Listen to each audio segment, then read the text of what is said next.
Hey everyone, it's Jason. Welcome to a unboxing component video for Marvel Champions the card game. This is the Mad Titan Shadow expansion / campaign. So this follows in if you've been following along with the game so far, you have the core set, which kind of went through the Avengers.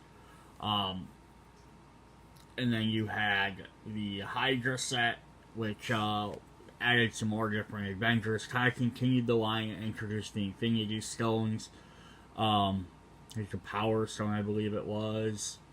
Going through, then they had the Galaxy's Most Wanted, which started kicking off. They switched away from going through the Avengers, going into Guardian of the Galaxy characters, and had a bunch of expansions for new Guardian characters. And then this is kind of the culmination of that entire storyline. So now you get to play as, you have one Avenger, one Guardian. They're teaming up to face off against the final of the Infinity Stones.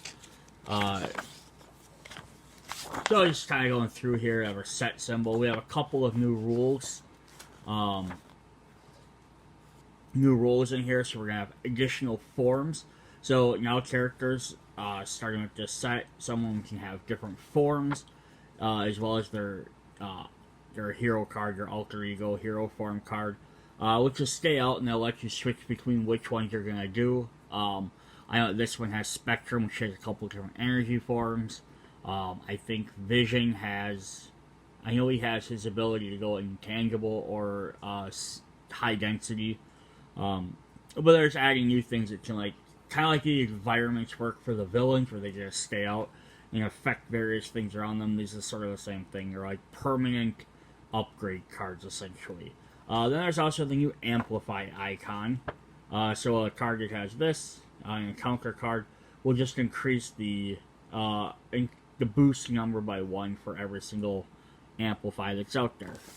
So I have two different new heroes. You have Spectrum, who, if you're watching the Marvel Cinematic Universe, she is in the WandaVision show. She is Monica Rambeau, who's also been in the comic books, known as Photon and Captain Marvel at one point. So she has some interesting stuff, which we'll kind of go over. The other one's she's our Avengers character, Adam Warlock, who's going to be our Guardian, and he actually has a really interesting deck because he can only use. He has to use all 4 colors, all 4 aspects, but he can only use 1 of each. So there's a lot of new cards that are 1 per deck and some interesting, unique cards, and we'll get to those. So this is going to run through the campaign. So I'm going to just say right now, there's going to be spoilers for what the plot of the campaign is. I know this game isn't super story heavy, but if you don't want spoilers for the plot or the end of the story, then just stop watching the video, or skip past the part where I'm going through the instructions quick, until I look at the heroes. It's just because there's some extra characters and villains and plot points in here. It's not heavy, but I just don't, again, spoilers if you don't want to ruin the story at all. I'm not going to sit here and go through it all, but we're just going to talk about different stuff that comes up. So we have Ebony Maw is our first scenario. He has special spell cards. And I'm not going to sit here. I'm not going to jump through all of it. But yeah, we get a little storybook with the Guardians meeting the Avengers. The second one is Tower Defense, which is going to have 2 villains and running 2 schemes at the same time, which is a unique mechanic. And I'm going to kind of just go through these as I go through the characters, but they're showing it set up like that. So they're fighting all of them. Here we have, you fight Thanos. He has a special set he can use, which has the Infinity Stones, which can be used in other stuff, which is really cool. Then the secret part is we get to fight off against Hela. So she's the one not pictured on the box, not mentioned on the box. So Thanos is not even the ultimate villain of this set. And she does a thing where she captures Odin, and you have to rescue him. And then finally we get the final boss of the game, which is Loki. And he again has a really interesting mechanics. All the characters have different mechanics. And then here on the back, it's just showing all the different characters. If you want to play through the full scenario, play through each one, you can play through them individually as you like. The other thing this set also has is the campaign cards.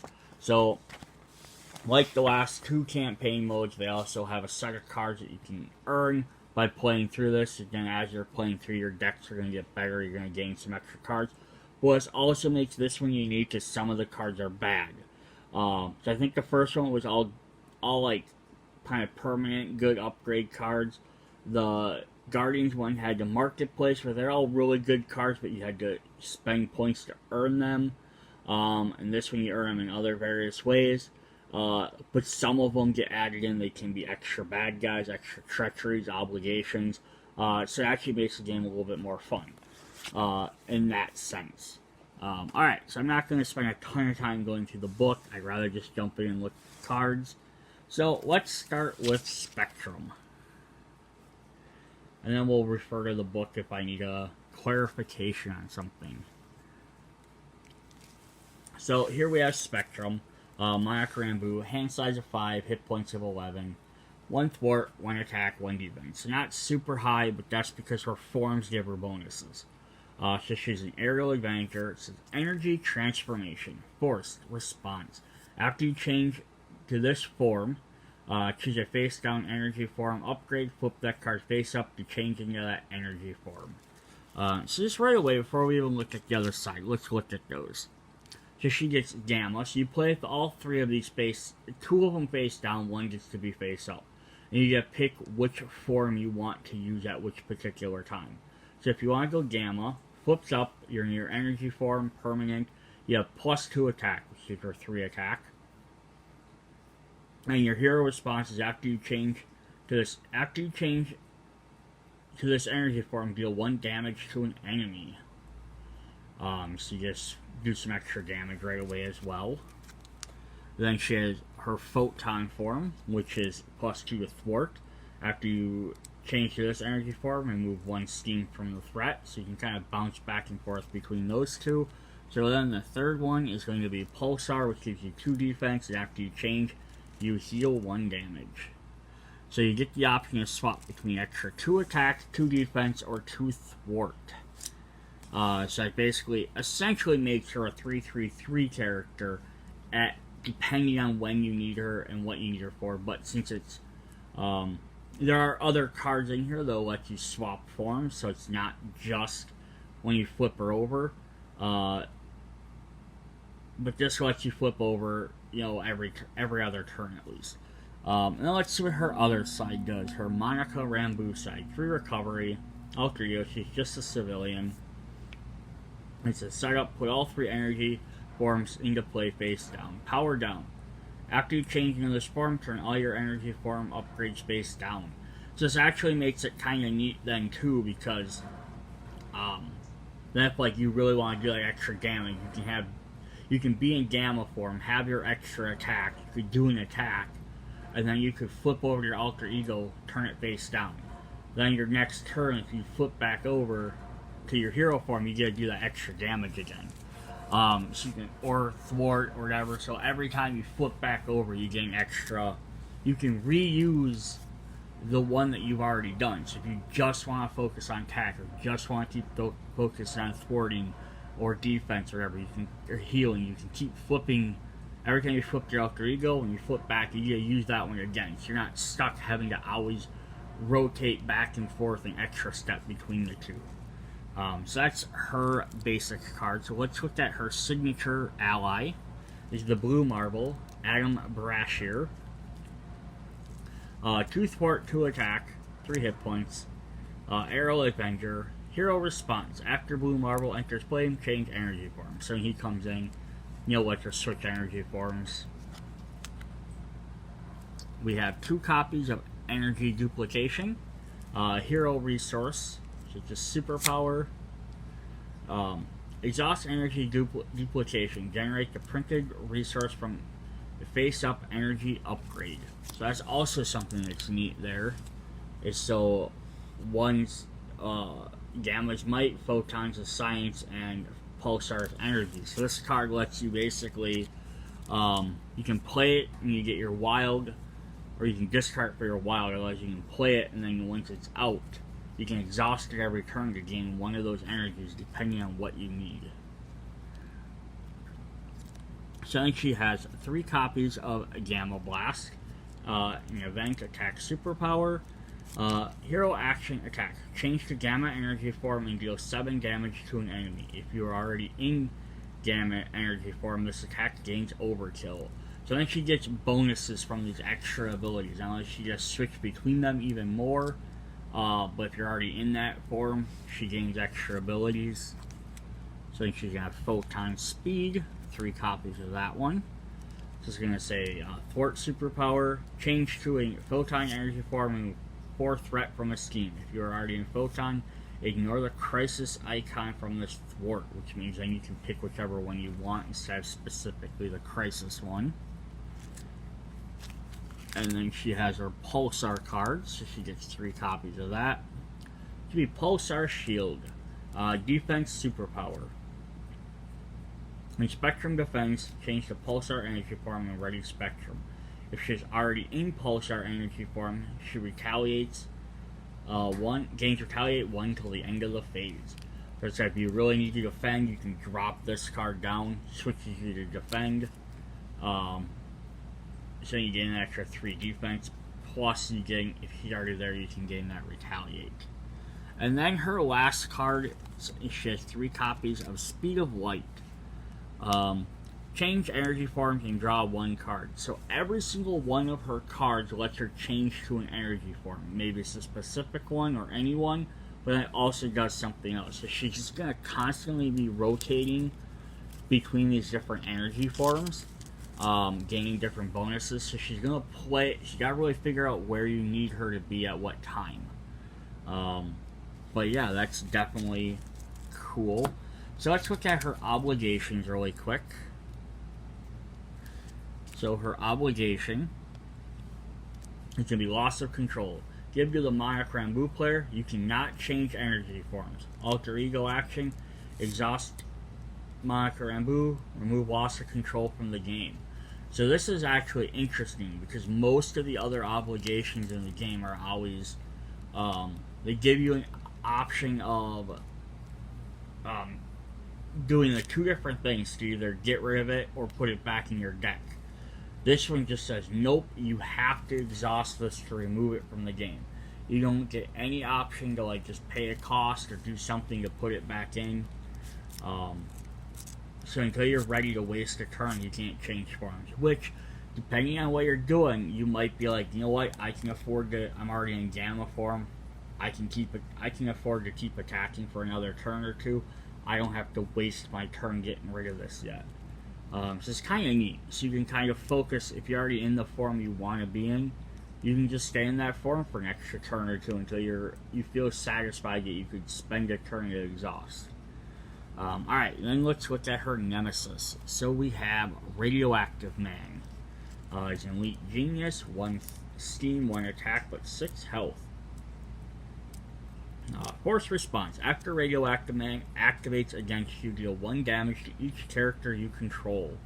He has a boost, deal 1 damage to each character you control. So he's going to spread a little bit of radiation and poison everyone. He's going to have a Reactor Meltdown. Radioactive Man is using his power to overload the nuclear reactor. When defeated, deal 1 damage to each friendly character in play, and it has the crisis icon. So you have to deal with this one first. He's going to have 2 copies of Sap Power attached to your identity. Force response. After your turn ends, take 1 damage. Alter ego action. Spend 2 energy to resources to discard this card. And then finally, Radioactive Blast. When revealed, if your alter ego plays 2 threat on the main scheme, or if you're the hero, take 2 damage. So definitely a little interesting villain. Alright, now that we've seen kind of what we're fighting against, let's look at the rest of her deck. So she's going to get the leadership cards, which means we're going to get a bunch of new allies. So we're going to get Captain America Steve Rogers. So now we can actually play as Captain America in other decks. 2 thwart, 2 attack, Toughness. Reduce the cost to play Captain America for each Avenger character you control, so he could definitely drop down really quick. So it costs 6 to begin with, and if you're playing, you already have her out, so it's technically only 5. You just gotta drop some other ones before that. Up next we have Power Man, Victor Alvarez. This is the second Power Man. So he has 1 thwart, 0 attack. But Power Man enters play with 2 chi icons on him. Action, discard any number of chi counters from Power Man. He gets +2 attack for each chi counter discarded this way till the end of phase.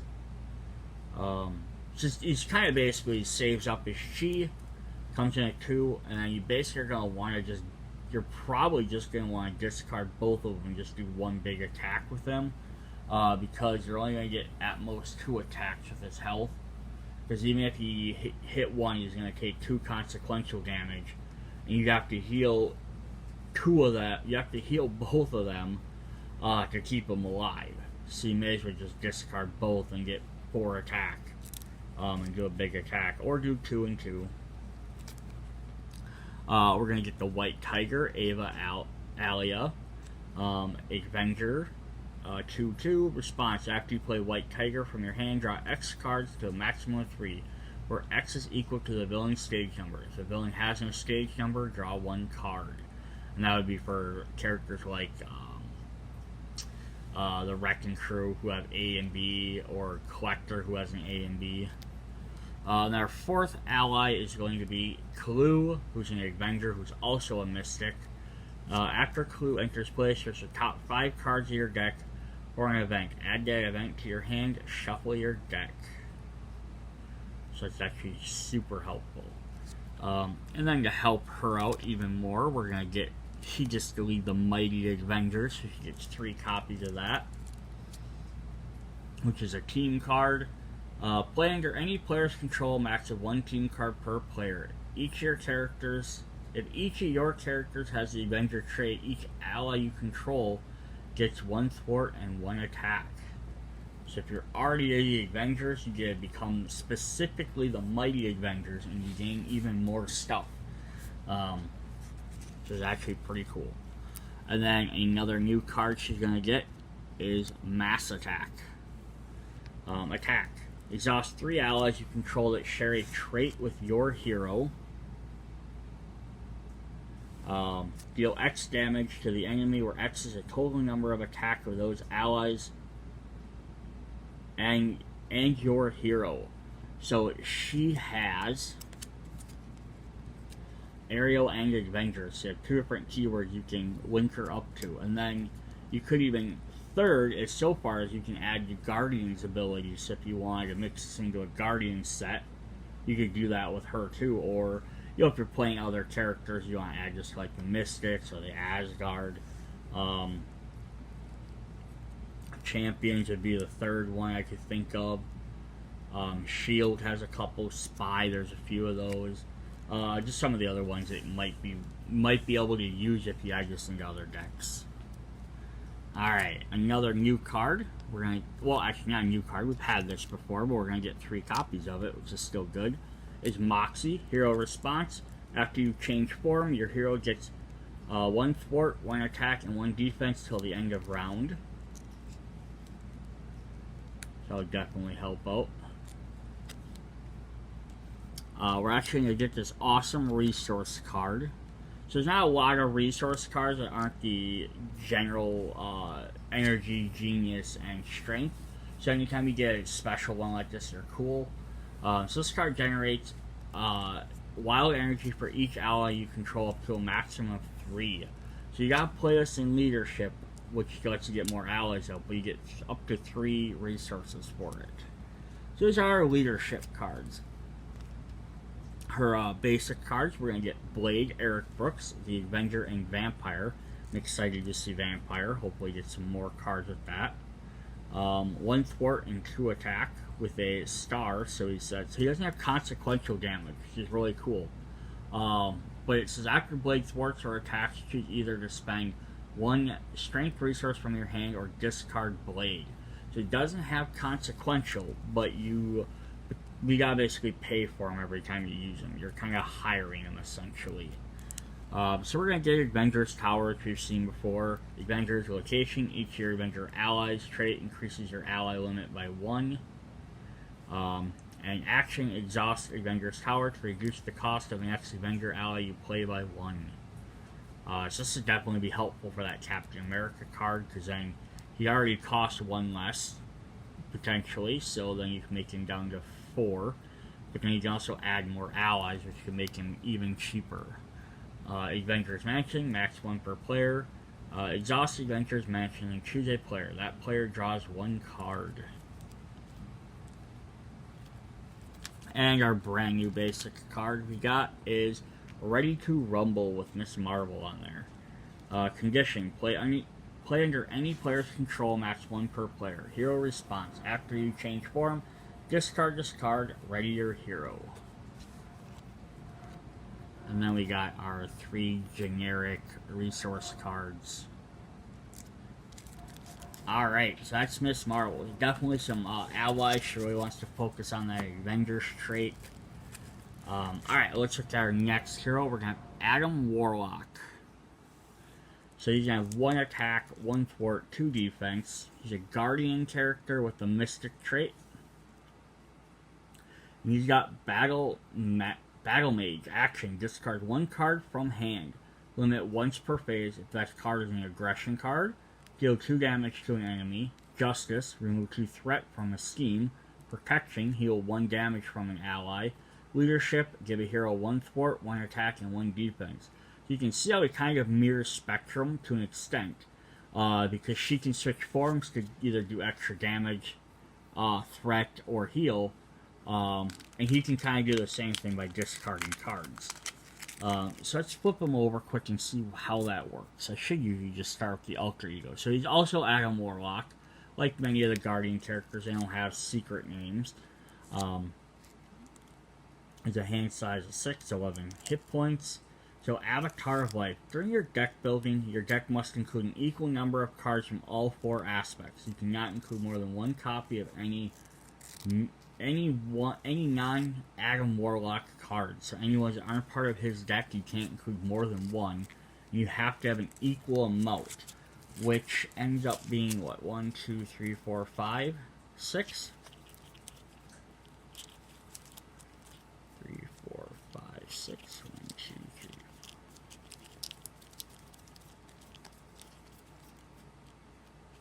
Yep. So they have 6 of each. The alternative is you can have a lot. You can have 6 with 1 basic. Is how this deck is built. But you could have more basic cards and have less. You could have like 3 of each aspect and then have a ton of basic if you want. So it's just a different way to play it. Action: discard a card from your hand or remove a status card from Adam Warlock. So it's all about discarding stuff to gain bonuses. His signature ally, if you're familiar with Adam Warlock and the Infinity Watch, he controls the Soul Stone usually, and then he created the Infinity Watch to watch over the Infinity Stones. That's why it fits in with this story. So Pip the Troll, he's a mystic with toughness. While Pip the Troll is in your hand, he gains Interrupt. When the player's attacks, spend energy and genius resources to put Pip the playing control under that player's control. So that's kind of neat. So he comes in, he can auto block with toughness, so you can interrupt to play that to put him in any other players, basically giving any of your teammates a free blocker. We have Soul World location. Response: after your deck runs out of cards, place 1 soul counter here. Alter ego action: exhaust Soul World and remove 1 soul counter from it. Heal all damage from your identity.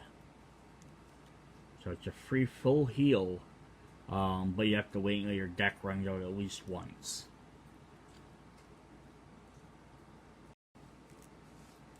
Alright, here we have his Karmic Staff. It's an artifact item. Resource: exhaust Karmic Staff to generate a wild resource. So it's a free resource every turn. I prefer a laser cannon myself, but Warlock does alright with this stick. Rocket.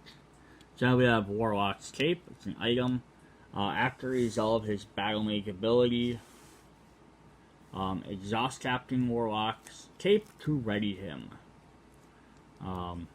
That's definitely cool. Just a free ready. So you have 2 copies of Cosmic Ward, so he's gonna get a bunch of spells.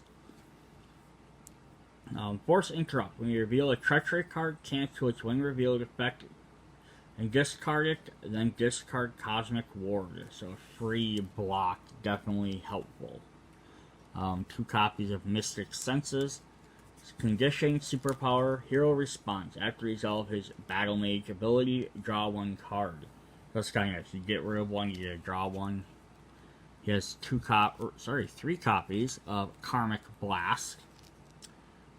Hero action, deal 4 damage to an enemy and discard up to 4 cards from the top of your deck. Deal 1 additional damage to that enemy for each different aspect discarded this way. So it's at least 4, could potentially be 8. So you don't want to, like this is discard up to 4 cards. So you kind of debate on how much health they have. So if a guy has 5 health, you could gamble and discard 1 card and hope that you get 1. Which you should, no matter what. At least get 1 different one. But you could try for 2 or 3 if you need to. And those are all full. Alright, so his last few cards, we have Cosmic Awareness, a Thwart superpower. Remove 3 Thwart from the Steam and discard up to 4 cards from the top of your deck. Remove 1 additional threat from the Steam for each different aspect. So the same thing, just lets you use threat.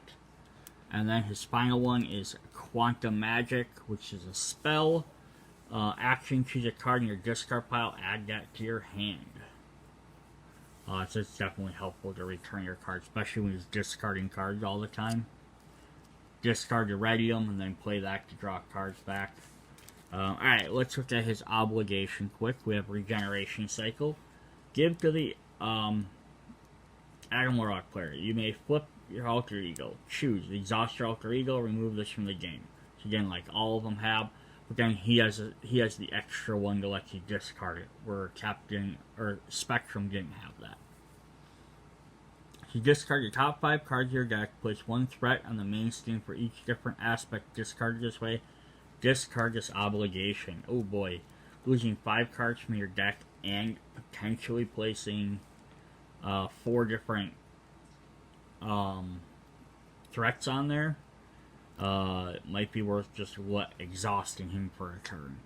His nemesis is going to be the Magus, which is the evil version of him, or an evil aspect of him.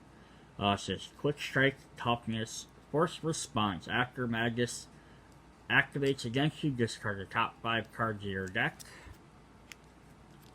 He's running the Universal Church of Truth. Force Response. After a player resets their deck, exhaust that player's identity and stun it. If it's boosted, reveal this card.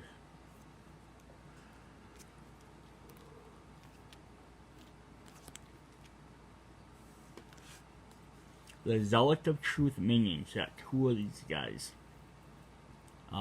Threats cannot be removed from the Truth. From the Universal Truth side Steam. Boost, put Zealot of Truth into play, engage with you. So if these guys come out, you have to defeat them first. And then the Cosmic Inquisition. Incite 2. If the Universal of Truth side Steam is in play, discard the top 10 cards of your deck. Otherwise, search the encounter deck, discard pile, and set aside for the Truth and reveal it. So you definitely want to get rid of that as fast as possible. Alright, now let's look at his deck. His deck is going to be very unique because it's going to have all 4 aspects with no duplicate cards. What really makes this set fun then is because we're getting a bunch of new allies and some new card types that are going to be really helpful trying to deck build other decks. So we have Marble Boy, Novar. He's a Guardian and a Kree. It's the first time I've seen a Kree hero. 0 thwart but 2 attack. Interrupt. When Marble Boy attacks, spend a strength resources attack against piercing and ranged. Alright, so then the new type of thing we're gonna get are cosmic entities. So these are some of the other, like, not really gods, but like elders of the universe, essentially. So you're gonna get a couple different ones of these. So they're events as opposed to allies, because they don't really, they do what they want, but they don't necessarily come down and help guys. They just kind of mess with stuff going around. It says action: shuffle this card into the encounter deck without looking. When revealed, deal 2 damage to the villain.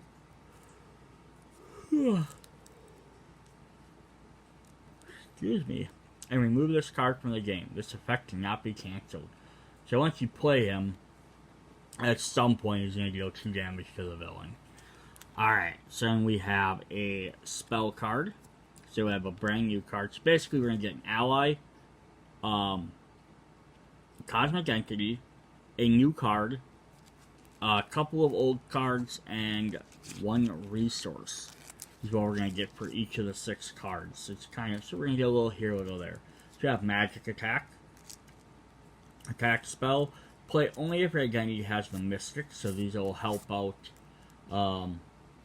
both him, Scarlet Witch, and Doctor Strange, are the only 3 that they help right now. With the exception, I think if you have Doctor Strange's cloak, or title, the Sorcerer Supreme title, you can give anyone Mystic, but I believe that's also, I think that's an aggression card as well. So might limit when you can do it right now. Choose an enemy, discard up to 5 cards from the top of your deck. Deal 1 damage to each enemy discarded this way. So kind of like magic spells tend to be like that. You have to pay a cost to do magic, and your cost is spending cards from your deck. So here we have Uppercut, which we've seen before. Deal 5 damage to an enemy. Then we have Combat Training, which we've seen. Play under any player's control, max 1 per player, hero gains 1 attack. And then we have a brand new resource, Audacity. Max 1 per deck. After you spend this card, deal 1 damage to the villain. Just a wild, but gets you free damage points. So there you can kind of debate. Do you keep the Genius, or like you keep the Strength card, which gets you 2 resources of only Strength, or do you keep this one, which gets you 1 wild of anything, but it also does damage. So there's his aggression cards. His justice cards, we're going to get Quasar, Wendell Vaughn, who has 1 thwart and 2 attack, Aerial Guardian. After Quasar enters play, remove 1 threat from each scheme in play. Definitely helpful. Cosmic Entity is going to be the Living Tribunal. Shuffle this card in a counter deck without looking. Remove 2 threats from the main scheme. Remove this card from the game. Alright, we've already seen 4 Justice before. Thwart, remove 3 threat from your scheme. 4 if you paid this card using a Genius resource. We have a new magic spell. We have Zone of Silence. Spell Thwart. Play only if your identity has the Mystic trait. And then choose a scheme and discard the top 4 cards of your deck. And remove 1 threat for each scheme. A set for each card discarded this way. I mean, it only costs 1, which is really nice, but you have to discard potentially. But you can discard only what you need to, so you don't overpay for it either. And then we've seen Heroic Intuition.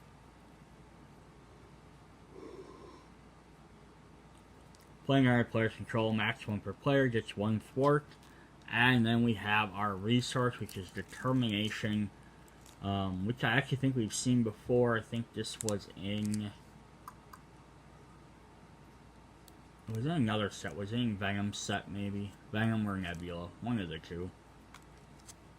But hey, having extra is not terrible. Even though you can have 1 per deck, helps you if you're making multiple decks. After you spend this card, remove 1 threat from the main scheme. Alright, now let's look at some more leadership cards. We're going to get Major Victory. So this is one of the Guardians from 3000. Vance Astro. 1 threat, or 1 thwart, 1 attack. When Major Victory is defeated, choose a friendly Guardian character and ready that character. Our Cosmic Entity is going to be Eternity. Shuffle in the deck, draw one card, and remove this card from the game. So this helps you get some extra stuff. Our new card is going to be the Summoning Spell. Play only if your identity has a Mystic trait. Hero action, discard cards from the top of your deck until you discard an ally. Put that ally into play under your control. Now that could be super awesome. Like the other ones, lets you do extra attack or extra damage. This one lets you put an ally in. This could be great, like if you could pull a really high cost ally for free. I mean, I guess it costs it too on potentially other cards, but we have Make the Call, which we've seen. So it says pay the printed cost of an ally in the player's discard pile. Put that ally into play under your control. And we've seen Inspired. Attached to an ally. Match 1 per ally. Gains 1 thwart and 1 attack.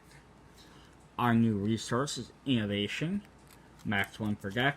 After you spend this, heal 1 damage from an ally you control. Definitely could save an ally. Maybe not as powerful as the other two. But it depends on what your ally does. Is your ally might be more beneficial than gaining 1 damage or 1 thwart. Alright, our protection cards, we have Charlie 27, who's another Guardian 3000. Says Retaliate 1. After this damage, deal 1 damage to attacking character, and Toughness. So he's just basically a little beefy character. Our Cosmic Entity is the Gardener. Shuffle into your deck, heal 2 damage from your identity, and remove him. Our new spell is Spell Shield. Defense. Playing if you have Mystic. When you take any amount of damage from an attack, discard that many cards from the top of your deck to prevent all damage of this attack. I would have liked this if it would have followed the other ones maybe a little bit more and said discard up to that and prevent that much damage, because then you could prevent as much as you felt like you could take. But it's still not bad, saying that if you could take anything, you could decide what you're willing to block. Here we have Counterpunch, which we've seen. After hero defends against enemy attack, deal damage equal to that hero's attack. And Armored Vest, we've seen. Playing your player's control, gains 1 defense. And our new resource is Preservation. After you spend this card, heal 1 damage from your hero. And then our final card for Adam Warlock's deck is just a basic. It is Martinex Kanaga, who's another Guardian from 3000. Reduce the cost to play Martinex by 1 if your identity has the Guardian trait. He just comes in and does what he needs to do. So that is our hero decks. Definitely 2 different decks that play very, very different. Kind of the same at the same time. Alright, so then we're going to jump into our villains. To start off, we're going to have Ebony Maw. So he's going to have stage 1 is going to have 2 steam, 1 attack. He's going to force interrupt. When Ebony Maw activates against you, remove an invocation counter from each spell in your play area. And we'll explain what that means in just a second here. So as level 2, he gains an extra steam. He also keeps the same force interrupt ability. And then he gains, each player discards a card from the top of the encounter deck until they discard a spell, puts that into their play. So when he's revealed, everyone gets one. And then his third one, he just gains 1 more steam and has both of those abilities. Alright, and then what he is trying to do is the attack on nowhere. So when revealed, each player discards cards from the top of their deck until they reveal a spell. Environment is discarded, puts it into the play. Shuffle the encounter deck. Shuffle the discard pile into the encounter deck. So you're going to get them and spell cards out. And then we have his second one is the Power Stone. Where you just, if you lose the game. So now let's look at what these environmental spells are. So we're going to get 2 copies of Fireball. So we've had environments before in some of the other characters. Like Absorbing Man had some. There's been others. So it's going to gain Surge when it gets played. Enter the 4 invocation counters on it. So it's a sports response. After the last invocation counter is removed from the fireball, discard it, deal 4 damage to your identity. So essentially what happens, you play these in front of your character, and then every time he does stuff, he different effects activate to remove these counters, and then when they finally remove the last one, then they hit. So you could say at bare minimum, it's going to take at least 2 turns.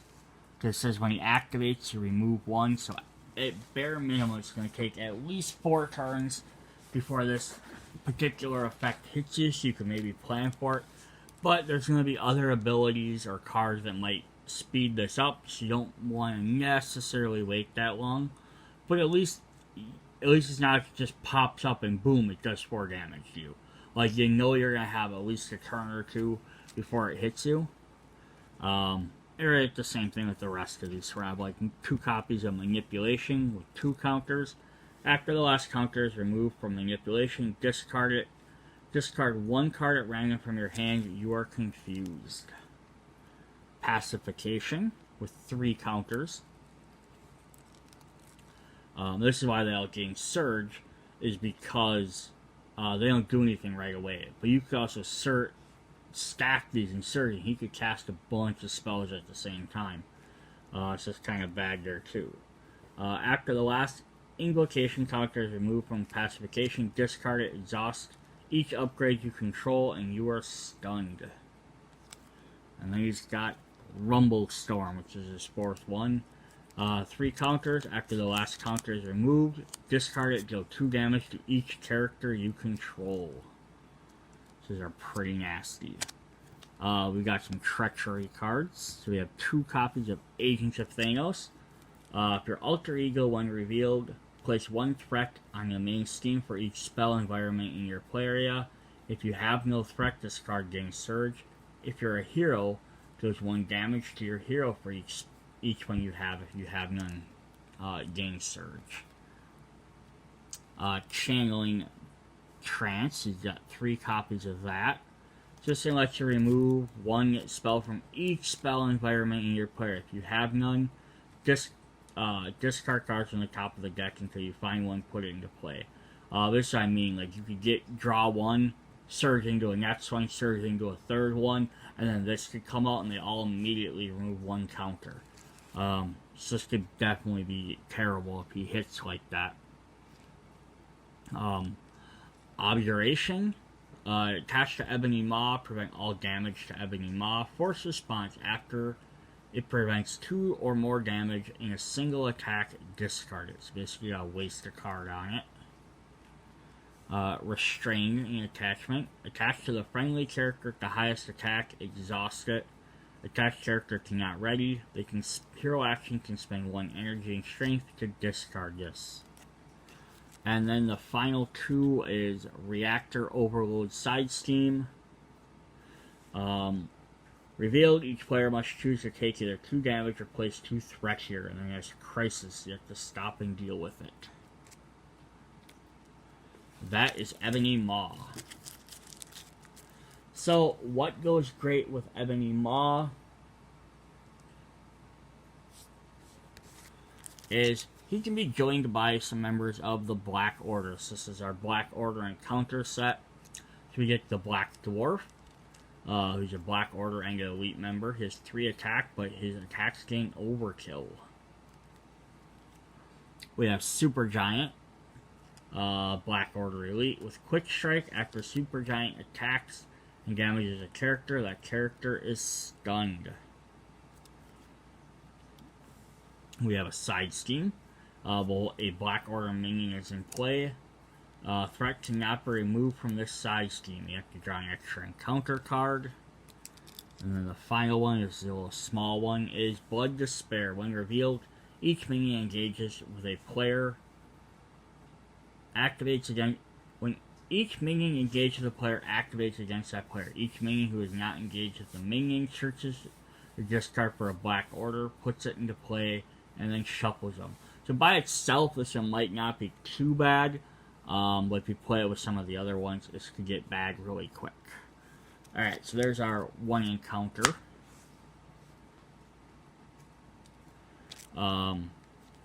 Just in case we needed some more. We're also going to have the Black Order Infantry, because we need some more Black Order minions. We have Guard. When defeated, this is the Armies of Titan. So it says, when defeated, give a villain a tough status card. Boost, give the villain a tough status card. We're going to get 2 of those. We're going to get 2 copies of the Outriders. When revealed, discard 1 card at random from your hand. Boost, discard a random card from your hand. And we get 2 copies of the Side Scheme Landing Craft. It says, when defeated, discard the top card of your encounter card until a minion is discarded. Put that minion into play and engage with the player who defeated this scheme. So there's some extra Black Order cards that would work well with those other ones. Alright, so now we're going to jump to our next major villain. So, we have Proxima Midnight, who's stage 1. Force Interrupt. When attacked, you choose to deal either 1 damage to the Avengers Tower, or Proxima Midnight gains +2 for the attack. Proxima Midnight cannot be defeated while Corvus Glaives has any hit points remaining. So the only way to defeat her is to defeat Corvus at the same time. So she has 1 steam and 2 attack. He has 2 steam, 1 attack. His is same thing on the bottom. Can't be defeated if she has any hit points remaining. After Corvus Glaive makes an undefended attack, discard the top card of the encounter deck, deal 1 damage to Avengers Tower for each boost icon on that card. So that's their whole thing, is about doing damage to Avengers Tower. So let's just look at the other cards. She gains an extra attack, and now she gets +2 to the attack. Or her third one, she gains 1 extra steam, and everything else stays the same. So Corvus's is that, so it's 2-1, so he gains an extra attack. But he still keeps the same abilities. Or he gains an extra steam and just keeps the same abilities. Alright, so let's look at our 2 different side schemes. Now, what's neat about this, though, is that each one of these guys are at the same time. They each have their own scheme. So, Proxima Midnight's scheme is Under Siege, Force Interrupt. When this stage would be completed, remove all the threats from the stage instead. Then deal 6 damage per player. And deal 6 per player damage to the Avengers Tower. So if this gets all the way to the top, so instead of actually, like, winning the game, it just does a ton of damage. And then Corvus Glaives is the Armies of Thanos, which we just saw the encounter for it. When this stage would be completed, remove all the threats from the stage, instead deal one player, 1 face down encounter card. Alright, then the other big thing we have, well, 2 big things we have, I guess, is we're going to have the Avengers Tower environment. So this Avengers Tower, it does have the unique symbol up here, but it says the unique rule does not apply to Avengers Tower. So this means while this is in play, characters, your hero cards can play the Avenger Tower card. So like Monica Rambeau has hers in here.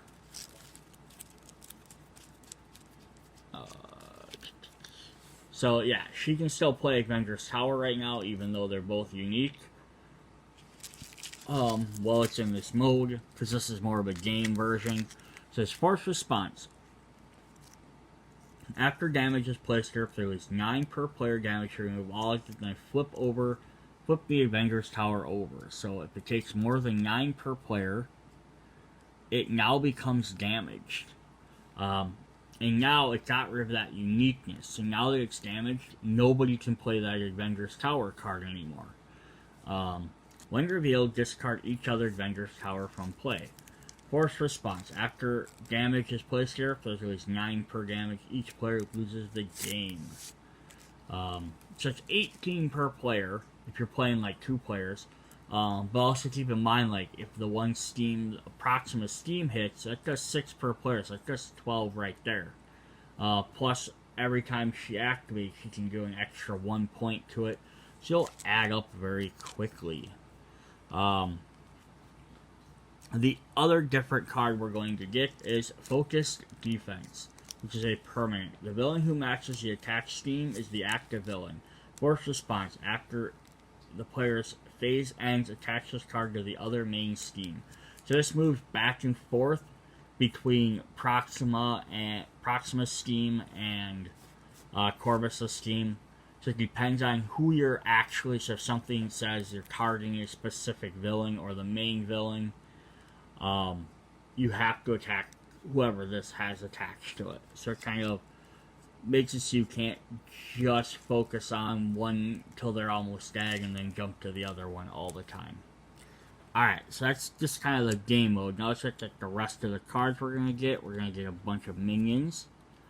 4 copies of Black Order Besieger, which again will work well with the Black Order cards in the Armies of Titan. Force response: after Black Order Besieger engages you, you may choose to deal either 1 damage to the Avengers Tower or 2 damage to your identity. We have some attachments. A Proxima Spear, attached to Proxima, gains Overkill and Piercing. Hero action, plus she gains 1 attack.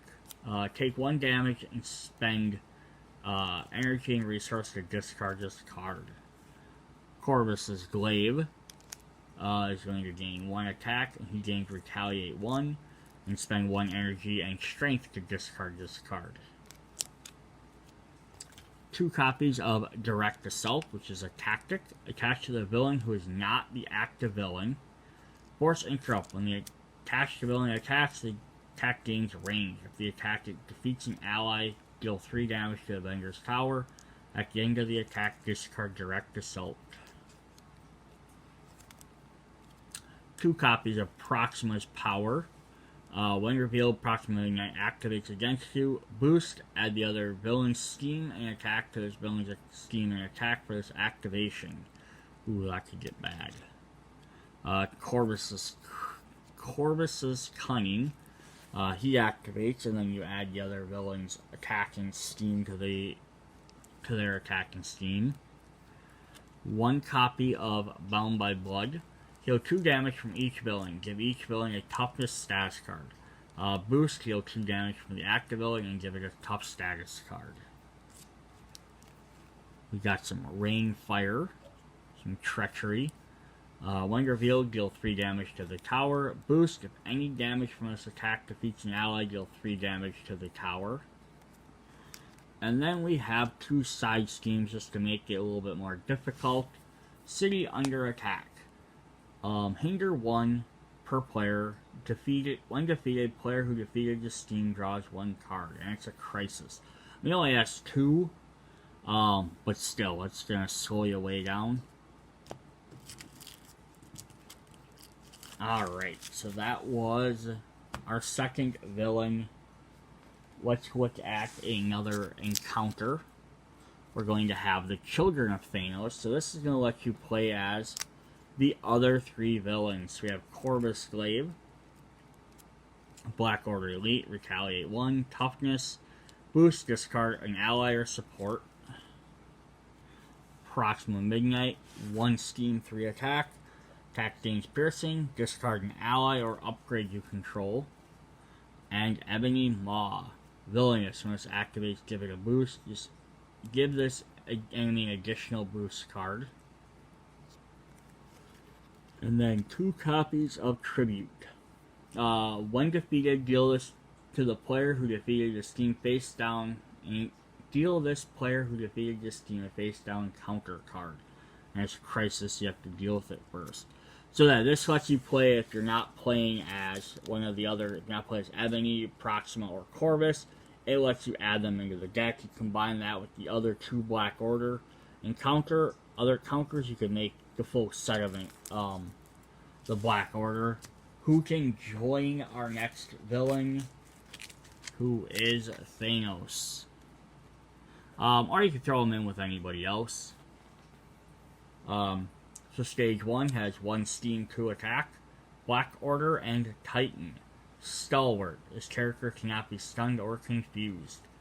Force response. After the Infinity Stone deck runs out, give Thanos 1 face down boost card. He's level 2, he gains an extra steam, an extra attack. He also gains toughness. When revealed, search the encounter deck and discard pile for his helmet and reveal it. If it runs out, give him a face down boost card.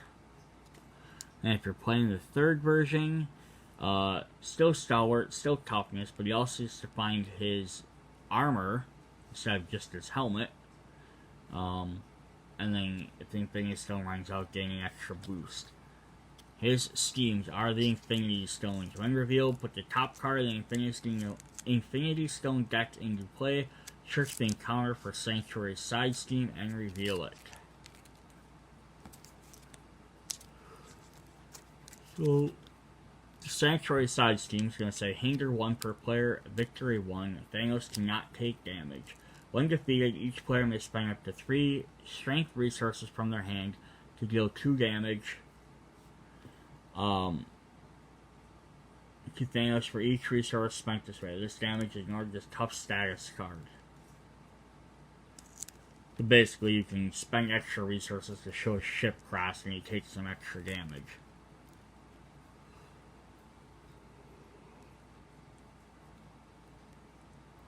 His other main scheme is Bounce the Scales. So it has 12, but he gets plus 1 for 12 per player, but it gets plus 1 per player. So if it gets there, you lose the game. Alright, let's look at some of Thanos' cards. His aforementioned armor. When Thanos would take any amount of damage, it is reduced by 1. Hero response. After making a basic attack against Thanos, spend 1 energy, 1 strength to discard it.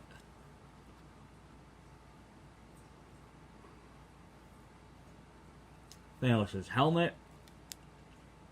Gains retaliate 1 after you make a basic attack, spend a genius and strength to discard it. He's got 2 copies of Masters of the Stones attachment, gives him 1 steam, 1 attack. When Thanos activates, put the top card of the Infinity Stone deck into play. At the end of this activation, discard Master of Stones. He's got a couple of treacheries. The Avatar of Death, when revealed, is an alter ego. He schemes. If you're the hero, he attacks you. It gives overkill and piercing.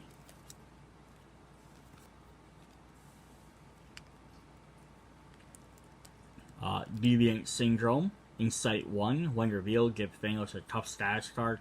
You cannot play 2 threat on the main scheme. Boost. Give Thanos a tough status card. He likes his tough status cards. We got 2 copies of I Am Inevitable. When revealed, give Thanos a face down boost card. Boost. Discard the top card of the Infinity Stone deck. Apply its boost icons. Its activation as if it were a boost. 2 copies of the Mad Titan. When revealed, put the top card of the Infinity Stone deck into play. Boost. If damaged, its attack defeats an ally, put the top Infinity Stone deck into play. And he has a final side scheme, the Titan's Throne. When defeated, choosing discarding Infinity Stone from play, but it has that amplify symbol. Alright, so now we went through Thanos, let's look at this Infinity Stone deck that he kept talking about.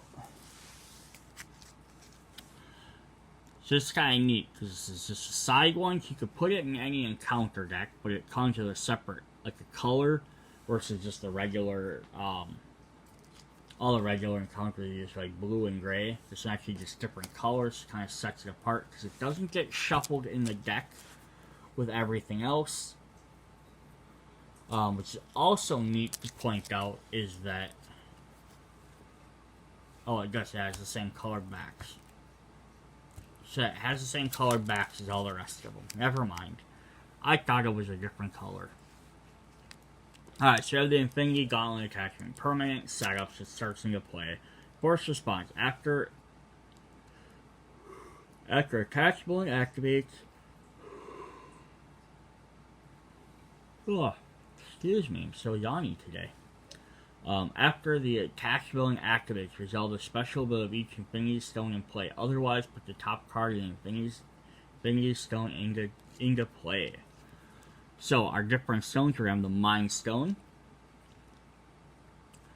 Special when you are confused. If you're already confused, discard one card at random from your hand. Place this in the Infinity Stone discard pile. So basically, they activate, then they go away.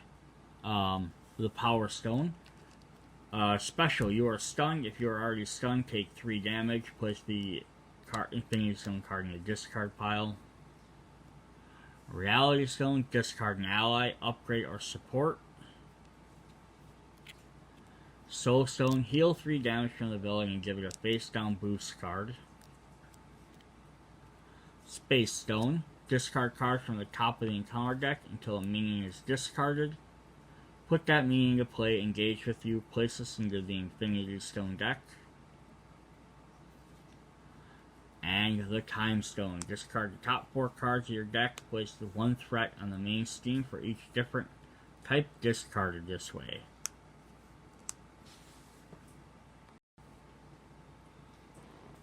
Alright, so these are Infinity Stones. Yeah, you can throw into other decks and they can do stuff.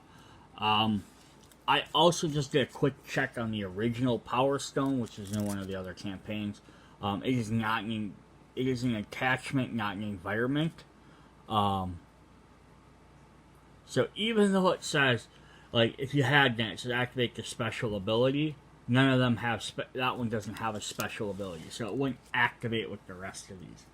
Alright, so now that we've went through, we've beaten the Black Order, we've saved the Avengers Tower, and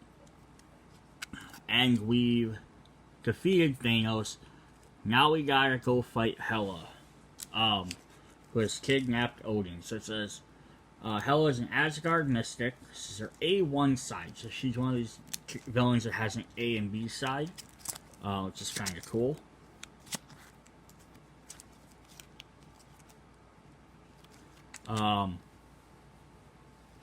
So it says 1 steam, 1 attack, so not very strong, but she gets plus 1 steam, plus attack, plus 2 hit points per player for each side steam in the victory display. So what's kind of neat there is that she gains attack and defense for stuff in the victory. So as you're playing through this campaign, she's gonna get stronger because you've killed stuff and sent it to hell, essentially. When hell is defeated, if Odin is not attached to the main steam, you win the game. Now her hit points down here, she has 8 hit points per player, and then it can get bigger.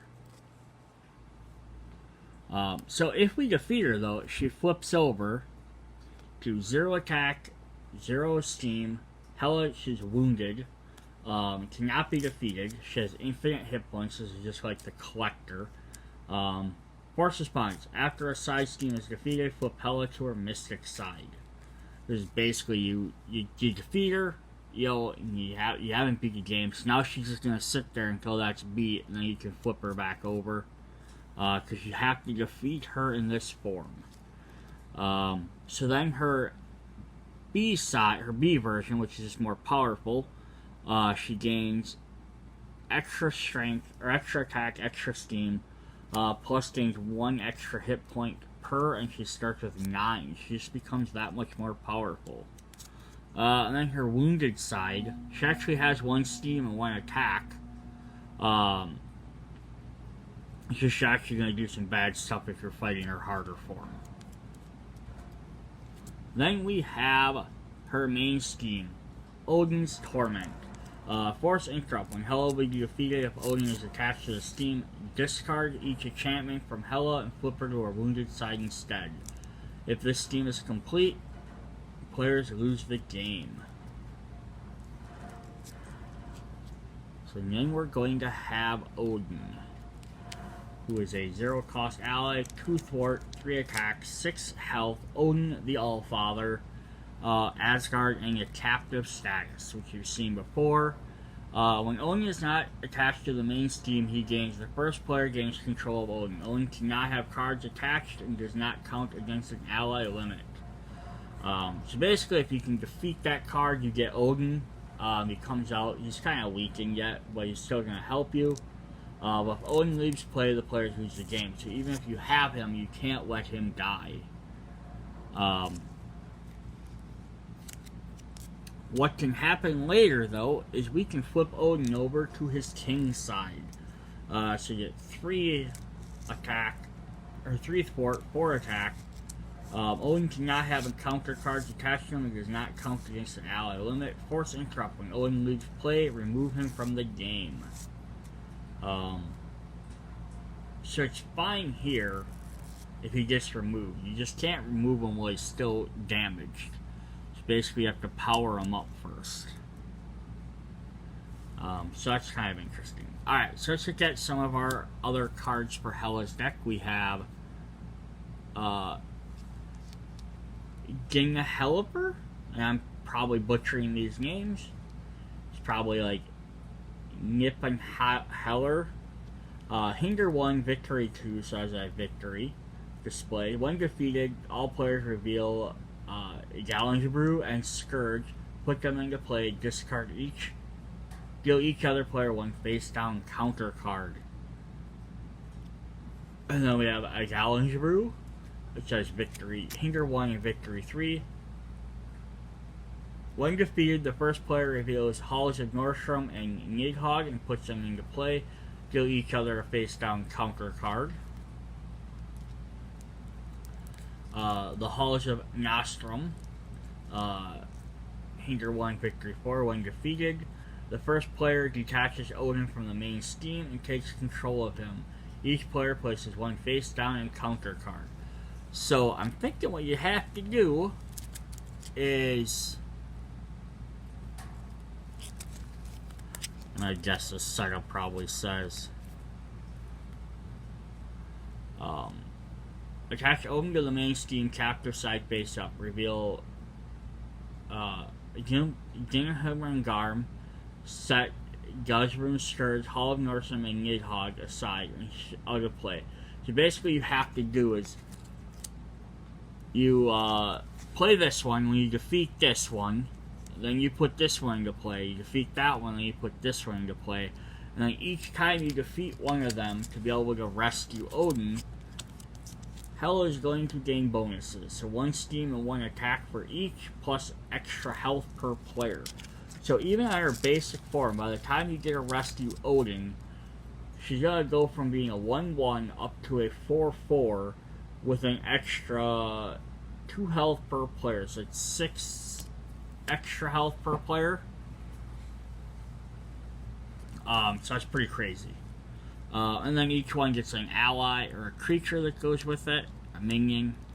So the first one is Garm, creature elite, toughness, victory 2. Garm engages the first player. Threats cannot be removed from Gingheliper. So you have to defeat him before you can remove threats. The second one's going to gain Scourge protecting it, so toughness and victory 3. Engages the first player, attack against piercing, cannot be removed, so you have to defeat each of these guys first. Final one is going to have Nidhogg, creature elite, engages the first player, gains overkill. So it's actually kind of a fun thing. You have to defeat each of the increasing threats to eventually take on Hela as you're kind of making your way towards her. So she's going to have some equipment. She's going to have Knight Sword. Attached to Hela. Hela's attacks gain piercing, plus 1 attack, and boost to attach it to her. She's also going to have her crown. Secure 1 steaming. After Hela steams, give her a face down boost card. Attach Hela's crown to Hela. She'll get her cloak. Attached to Hela, she gains stalwart, which means she can't be confused or stunned. Boost attaches it to her. Her treachery cards, we have Hela's Domain. When revealed, place 1 threat on the main Steam, place 1 additional threat on the main Steam for each place one additional threat on the main steam for each steam in the victory pile. If damaged when the attack defeats an ally, place 2 threats on the main steam. The Queen of Hell. When revealed, Alter Ego, place Hela's steams, 1 threat on each steam. When revealed as hero, she attacks, place 1 threat on each steam. And then our final one are the Waste of Nephilheim. When revealed, take 1 indirect damage, take 1 additional indirect damage for each side steam in the victory display. Boost. This card gains a boost icons equal to the number of steams in your victory display. Oh boy, yeah, so that could definitely suck. And I'm sure there's other encounters you could add to these decks that have more victory displays. I don't know which one's off the top of my head, but that can make this even harder.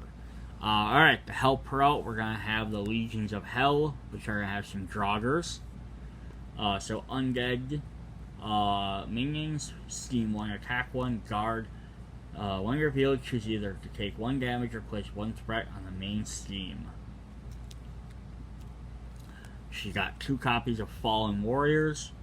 Treat attached ally as undead minion with a blank text box. Attached minion's steam is equal to its printed thwart and does not take consequential damage. When revealed, discard cards from the top of your deck until you discard an ally. Put that ally engaged as a fallen warrior attached to it. Oh boy, so I could take one of your best guys and make him one of your worst nightmares. Alright, no place for the living. When revealed, each player must choose to either discard an upgrade or support card they control at the highest cost, or take damage equal to the total number they control. So depending on what you have, that could be really good or really bad. And then we have 2 side steams of Legions of Hell. When revealed, place 2 additional threats here for each undead minion in play. If there are no undead minions in play, this card gains Surge. So stuff like these and the Black Order ones, I would love to almost like have take a second set and put 2 sets of these in there, or at least like some of the stuff, because like, if you have more of these Fallen Warriors and draugrs, these are going to be even more powerful, which would definitely be interesting. Alright, so we're going to look at Loki, then we'll look at the last 2 encounters, because they kind of go more with Loki than they do anything else. So Loki is definitely going to be an interesting villain here. So here is his version 1. So 2 steam, 2 attack. Asgard Mystic. You can see him holding the Infinity Gauntlet there. Victory 1. Loki cannot take damage while a side steam is in play. When defeated, discard cards from the top of the encounter deck until a side steam is discarded. Reveal that side steam. So he has 20 health per player, so he's pretty powerful. But what he also does is he gets to switch to different forms. So now here we have a different Loki 1. So instead of having like a level 2, a level 3, he just has a bunch of level 1s. This is going to be Asgard Mystic with Retaliating Victory 1. He has 2 steam and 1 attack.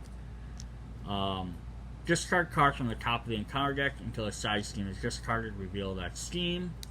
We have this version. His name is Stalwart in Victory 1. Stays in 1 steam and 3 attack. When defeated, discard cards from the top of the encounter deck until a side steam is discarded. Reveal a side steam. We have this one, which has 3 steam and 1 attack.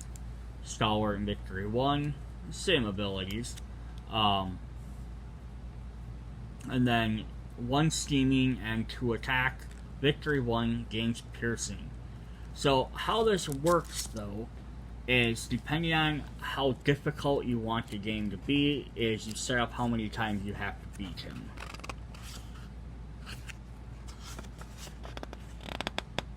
So, I'm trying to find that page in the instructions.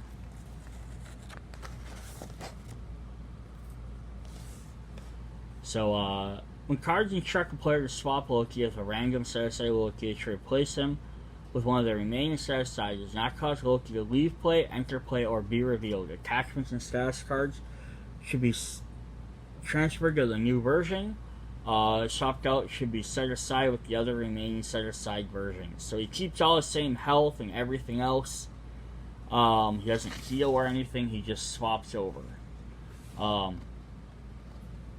When the game, players must defeat a certain number of Lokis. Each one has a victory one to indicate that is added to the victory display when it is defeated. The victory condition is in bold. The number of Lokis in the victory display is equal to the victory condition, they win. So if you're playing rookie, you only have to defeat one of them, which is 20 per player, so that's quite a bit. If you want to play heroic mode, you have to defeat 4 of the 5. So that way there's always one to keep swapping in and out with. And then, yeah, the other 2 modes. So just basically, how hard do you want this to be?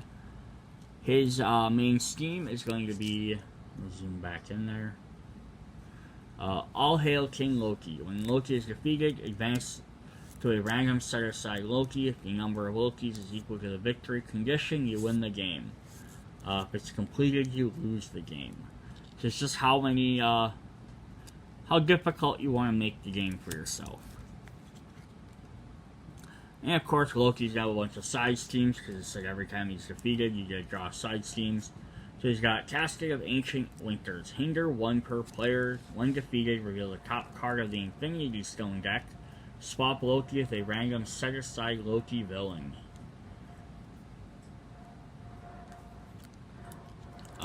War in Asgard. When defeated, reveal the top card of the Infinity Stone deck. Swap Loki with a random set-aside Loki villain.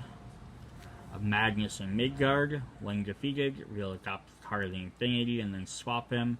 So this one's also going to use the Infinity Stones, which is the only thing I'd say I kind of don't like about this particular one. It's just that it's forcing you to use the Infinity Stones. Like, it made sense with Thanos because that's what he's kind of known for. And I get story-wise why this works for Loki, but it would have been... It would be neat if that was just an optional thing to do. But yeah, these kind... I mean, you can still do it without these. It's just you just skip that particular text, I guess. It just makes them a little less powerful. But it's only 4 schemes. It's not overpower. Here we have Loki's staff. Attached to Loki. After you make a basic attack against Loki, spend energy and strength to discard this. His crown. After you make a basic attack, spend it to discard this. These aren't super powerful, but they're helpful. He's got his cape. Force response. After Loki is swapped to a set-aside villain, give him a tough status card. Ooh, and they have to spend energy and genius to get rid of it. Master of Illusions. When Loki would take damage from an attack, discard the top card of the encounter deck. If it is a treachery, prevent all damage with this attack and discard this card. Devious Sorcery, and I love this because I love the old image, the old Spectrum versus Photon version of Photon or Miss Marvel version of Spectrum. The bearded, kind of slightly bearded Thor, Silver Centurion, Iron Man, different Wasp. It's like an older version of the character. Alter Ego, you are stunned. If you're already stunned, place 2 threat on the steam. And the same thing for Hero. When you're stunned, if you're stunned, take 2 damage. Infinite Mischief. When revealed, shuffle the Infinity Stone deck, discard, pile into the... Shuffle the Infinity Stone, discard, pile into the deck, reveal the top card. Boost.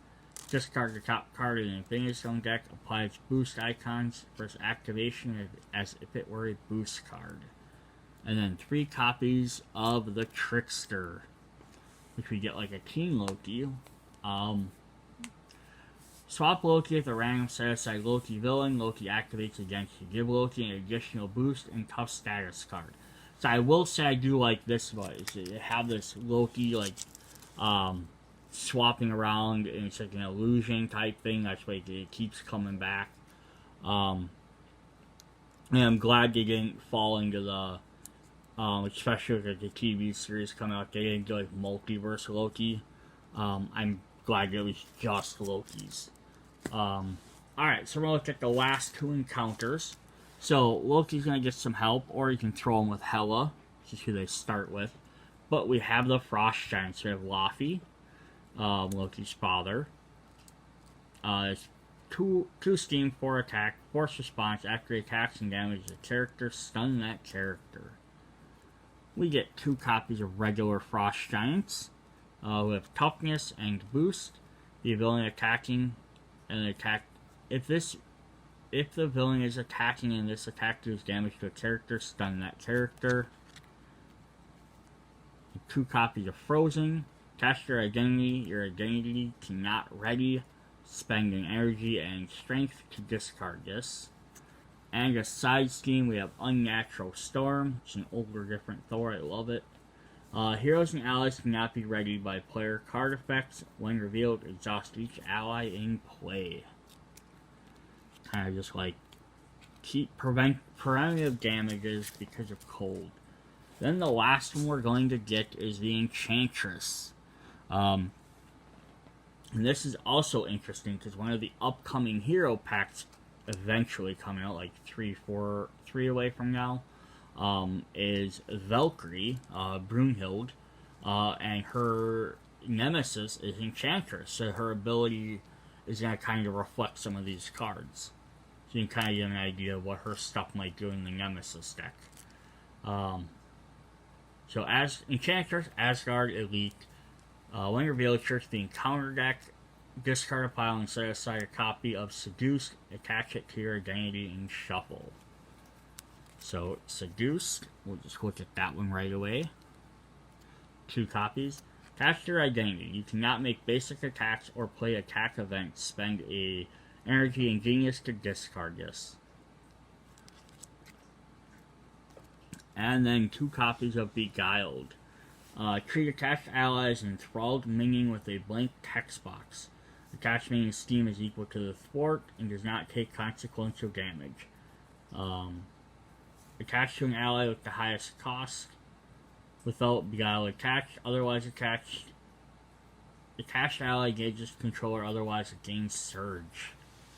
So that's kind of neat. So it's sort of like the undead one, except it does it for an ally that's already in play.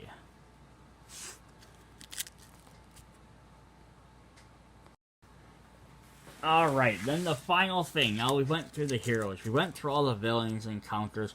We have the campaign cards, which you'll get by doing various things. By playing through the campaign. Now, the only thing that's weird is because you don't specify that they're specifically for this campaign. But then the book says they are specifically for this campaign. So I wish it would have said, like, kind of like the second one called it the Market for the Guardian set. So I wish this would have said something different so you could differentiate which set it's supposed to go with, unless they're meant to be mixed and matched, which I don't think they are. But that's the little hero there. So we have a Cosmo ally. The first player gains control of Cosmo. Does not count against ally limits. Force interrupt. When Cosmo leaves play, remove him from the game. But like I said, now you can get some bad stuff too. So we can add in Security Breach. Hinder and Victory 2. Now imagine you get some of these with these victories and you're playing against Hela. It's just going to make her that much more stronger, right? Each player plays a random card from their hand face down here. When defeated, returns each face down card to its owner's hand. We're going to get another member of the Black Order, Black Swan. Has toughness, victory 2. Engages the first player. Force response. After Black Swan engages you, discard 1 card from your hand. We are going to get 4 copies of Shawarma, which is an awesome resource. 1 for each player. Max 1 per deck, but it gives you all 3 resources. We have another side scheme. Defensive Protocols, Hinder 2, Victory 2. When the player phase ends, place 1 crash counter here. If there are 2 crash counters here, each player adds 1 copy of System Shock obligation card to their hand. Remove this card from the game. So you don't have to spend 2 to defeat it, but you want to defeat it as soon as you can. Otherwise, it's going to crash, and you're going to each have to gain an obligation card. What does that obligation do? Well, we're going to have 4 of them here. Again, 1 for each player. It's going to say you cannot choose to discard this card from your hand. When this card is in your hand, it gains alter ego action. Spend 1 genius resource to remove this card from the game. So basically, it just takes up a spot in your hand until you can go to your alter ego and spend a specific cost on it. These are kind of neat too, because this would be like, so the first one, this would be when you're fighting Nowhere, and you're fighting Ebony Maw, and then you have the Black Order helping out, and then, hey, we won, we went to Shawarma, and then this thing's supposed to be if you're on Sanctuary, which was, like Thanos. So then the next one we have, like, with Hela. So it says, retrieve Odin's armor. You rescue Odin, but Hela still holds his armor secure vault. The rest cannot be removed from the steam unless the first player controls Odin. When defeated, heal all damage from Odin and flip him to his king side. Then this also has an alternate side, which says threats cannot be removed from the steam unless Hela is wounded. So this is side A. So you start with this one. When defeated, each player puts a copy of Northstones and their upgrade into play under control from its setup side. Flip this card over. So there's going to be wounds on, or steams on here. You have to wound Hela, then you can rescue it, so you get the Northstones. Then you just flip this over, then you can use them to retrieve Odin's armor. That's kind of a neat card. The Northstones, we're going to get 4 of them. Again, you always get 1 for each player. Permanent Asgard artifact. Hero gets 1 thwart, 1 attack, 1 defense. Alter ego action, exhaust Northstones to heal 1 damage from your identity. We have summoned back. Peril and Surge. Search the encounter deck, discard pile, and set aside area for your Nemesis to put in engage with you. Shuffle the encounter deck. If we want to fight a unique enchantment, is Jormungand. Attached to Loki, so now we're fighting Loki stuff. He gets 4 hit points. Force interrupt. When Loki is defeated, remove this card from the game. And then the final cards, we're going to get some extra captive allies. Oh, I didn't even see this. So here we have Open the Dungeons. I have these all stuck in here backwards. Open the Dungeons. When defeated, each player chooses 1 captive ally from the campaign set, puts it into play under their control, then you flip over this card. So then it becomes the attachment. And then for allies, we can get Lady Sif, 2 thwart, 2 attack, spending an attack or strength resource to ready her. Fangirl, 3 thwart but 1 attack. When he uses his basic thwart, ignore any crisis icons. Odin, who has 1 thwart and 3 attack. Odin's attacks gain piercing. And we have Volstagg. 1 thwart, 1 attack, retaliate 1, and toughness. He's just a beef stick.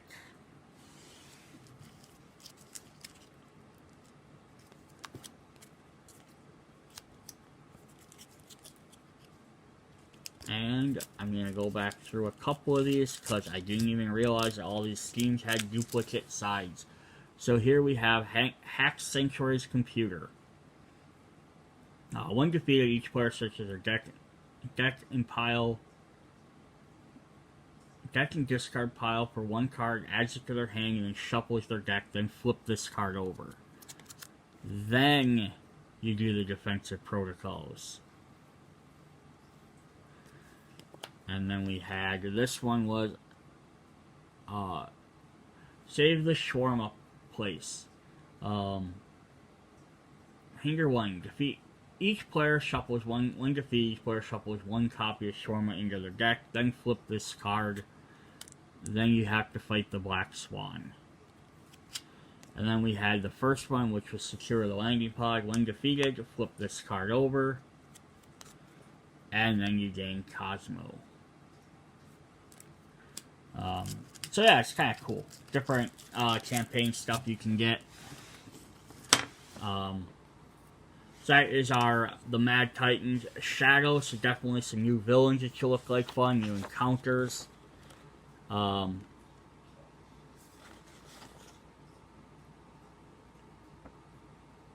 Yeah, different some characters to play as.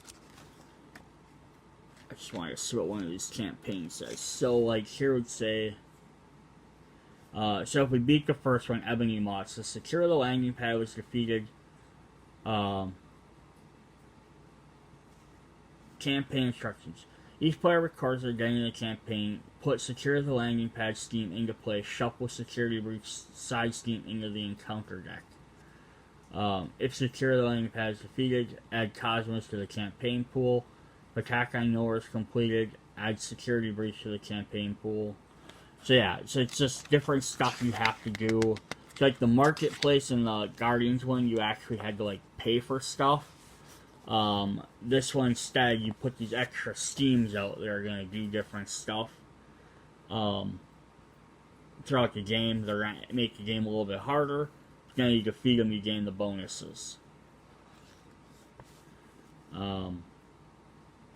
And different things like that, like the Avengers Tower was damaged. Different things will happen when you start this out. So by the time you get to play Thanos, it says, yeah, so like you put this Sanctuary computer out. If Cosmos is in there, you get him. Security Breach is in there, you do that. Shawarma is in there, each player adds one of them. Black Swan was in there, you put her into play. If the Avenger Tower has a damage trait, deal 3 damage to each identity.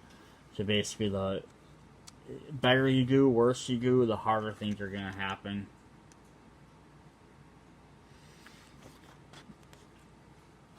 Yeah, so that's definitely interesting.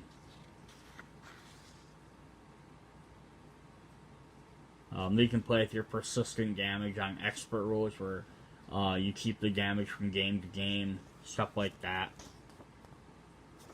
Alright, so that's what we got. Hope you guys enjoyed that. A little bit longer video for these big campaign boxes. See you guys in the next one. Bye.